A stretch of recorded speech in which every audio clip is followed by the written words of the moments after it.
बिस्मिल्लाहिर्रहमानिर्रहीम, अस्सलाम वालेकुम। मैं हुसैन इकबाल, मेरा यूट्यूब चैनल देख रहे हैं। तो जनाब इमरान खान साहब के लिए फतह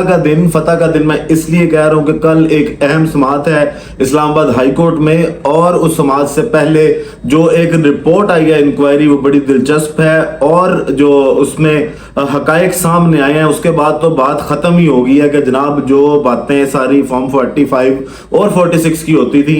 उसमें अब कोई शक रह नहीं गया। अब जनाब बात करते हैं कि सबसे पहले उस चीज़ पे आते हैं कि जनाब नवाज शरीफ साहब कल जिस तरह गिला कर रहे थे कि जनाब जो लीडर है वो उसके साथ अवाम क्यों खड़ी नहीं होती, तो नवाज शरीफ साहब उसके लिए लीडर बनना पड़ता है। अब इमरान खान साहब की अगर बात करें तो इमरान खान की फतह सिर्फ ये नहीं है कि जो आज रिपोर्ट आई है, उससे पहले भी अपना बयानिया जिस तरह जिस मजबूती के साथ वो लोगों को समझा चुके हैं, बता चुके हैं, और लोग जिस तरह उस पर अमल करते हैं, ठीक है, वो इमरान खान की फतह है कि अब ये जो फॉर्म 45 फॉर्म 47 जो है ये इस हुकूमत की चेड़ बन चुकी है। वाकया एक आपको सुनाना चाहूंगा। वो वाकया ये है कि जनाब पिछले दिनों में एक मिनिस्टर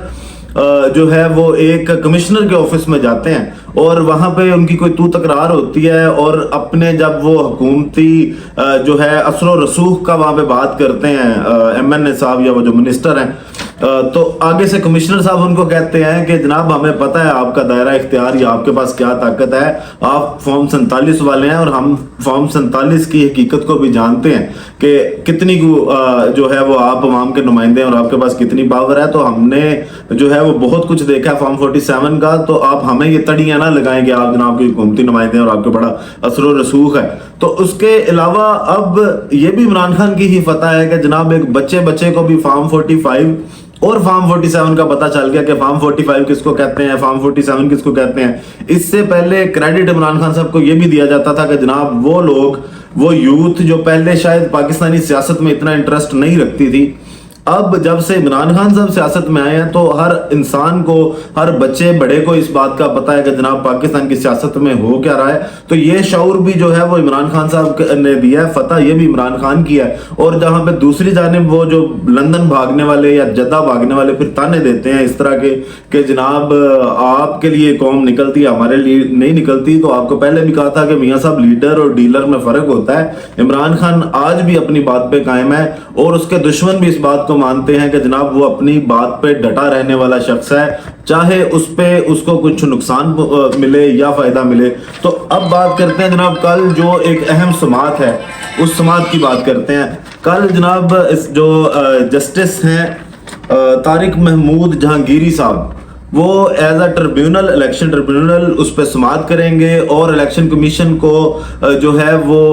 ये नोटिस जारी किया गया था कि जनाब आप फॉर्म 45 और 47 की जो तफसीलात हैं वो लेकर ट्रिब्यूनल के आगे पेश हों। और ये फैसला, ये समाअत जो है ये उनकी पिटीशंस पे हुई थी जो तीनों हल्के इस्लामाबाद के पाकिस्तान तहरीक इंसाफ को हराए गए थे, और उन पे जो वोट हैं वो दूसरी जो मुस्लिम लीग नून के हैं उनको जितवा दिया गया था। तो फैसलाबाद से इस्लामाबाद में शुएब शाहीन, अली बुखारी, आमिर मुगल साहब जो हैं इन्होंने ये दरख्वास्त दायर की थी जिसपे समाअत हुई इलेक्शन ट्रिब्यूनल में। इलेक्शन कमीशन को बुलाया गया और ये जस्टिस तारिक महमूद जहांगीरी साहब उन्हीं जजों में इनका शुमार होता है कि जनाब जो जिन 6 जजेस ने खत नहीं लिखा था कि अदलिया में गैर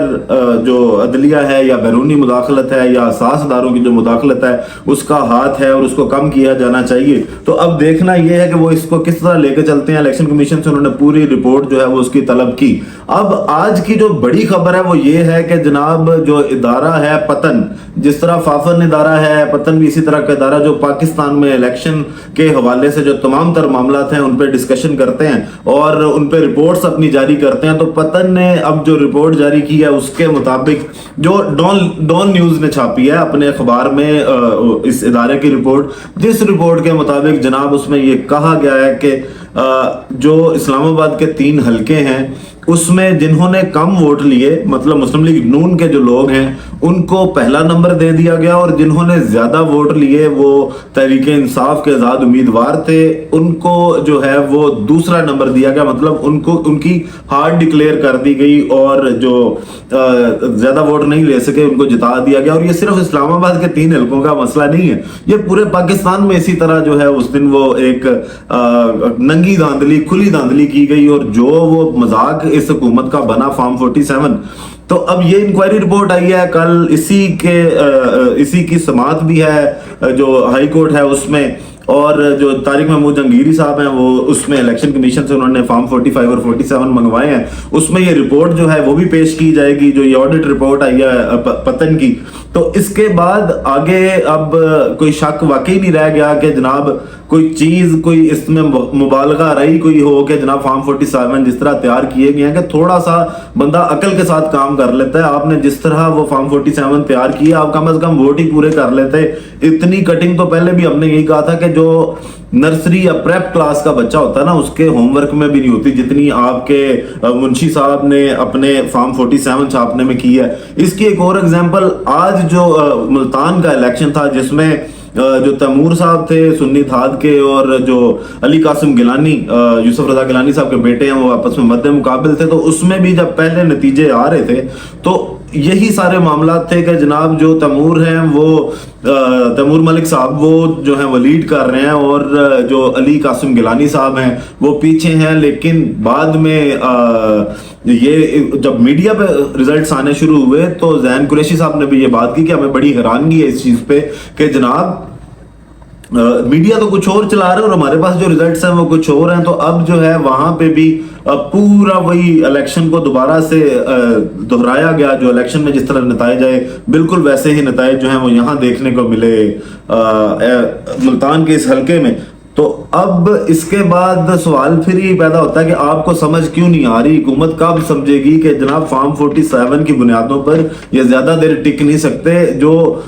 پرانے زمانے میں شاید آپ کو یاد ہو کہ جو کھوجی ہوتے ہیں، جو پتہ لگاتے ہیں، جو تفتیشی افسر جن کو کہتے ہیں، تو وہ کھرا ڈھونڈتے تھے، تو آپ نے تو کھرے خود چھوڑے ہیں۔ یہ جو فارم 47 کا کھرا آپ نے جو دیا ہے، جس طرح آپ نے وہاں پہ ووٹوں کا جو مینج ہے وہ ووٹوں کو کرنے کی کوشش کی ہے، وہ اس سے بڑا کھرا کیا ہو سکتا ہے؟ ایک صحافی کا کام یہ ہوتا ہے کہ جناب وہ خبر جب آتی ہے تو وہ اس کو دیکھتا ہے کہ جناب اس ٹائم پہ یہ خبر کیوں آئی، کیسے آئی، اور اس خبر کی بنیاد کیا بنی۔ اسی طرح جو تفتیشی پرانے زمانے کے تھے وہ کھرا ڈھونڈتے تھے کہ جناب کہاں سے جو ہے ہم نے جانا ہے۔ تو آپ اتنا بڑا کھرا چھوڑ کے چلے گئے ہیں، اور ہر جگہ پہ نیشنل نہیں، ایون IMF اپنی رپورٹ میں یہ بات کر چکا ہے کہ جناب آپ نے جن لوگوں کے ووٹ زیادہ تھے ان کو ہروایا، اور جن کے کم تھے ان کو جتوا دیا۔ اور پھر اس کے بعد جب وہ فیصلہ آیا مخصوص نشستوں والا، اس میں بھی یہی بات کی گئی کہ جناب آئین کی سراسر خلاف ورزی کی گئی ہے کہ جن کے پاس 2-2 3-3 سیٹیں ہیں ان کو مخصوص نشستیں ان کی جنرل نشستوں سے زیادہ دے دی گئی ہیں۔ تو قوم کے ساتھ اور آئین کے ساتھ اور ملک کے ساتھ اتنا کھلواڑ نہیں کیا جانا چاہیے جتنا ہمارے اس 2024 کے انتخابات کے بعد اور اس سے پہلے بھی کیا گیا۔ 9 مئی 1 سال پہلے جب وہ معاملات ہوئے اور اس کے بعد سے جو کچھ ہوا، جو اس قوم نے دیکھا، شاید اس سے پہلے اس کی مثال نہیں ملتی۔ باقی ویڈیو کا اختتام کرتے ہیں اسی دعا کے ساتھ کہ اللہ تعالیٰ پاکستان پر اپنی رحمت نازل کرے۔ پاکستان زندہ باد۔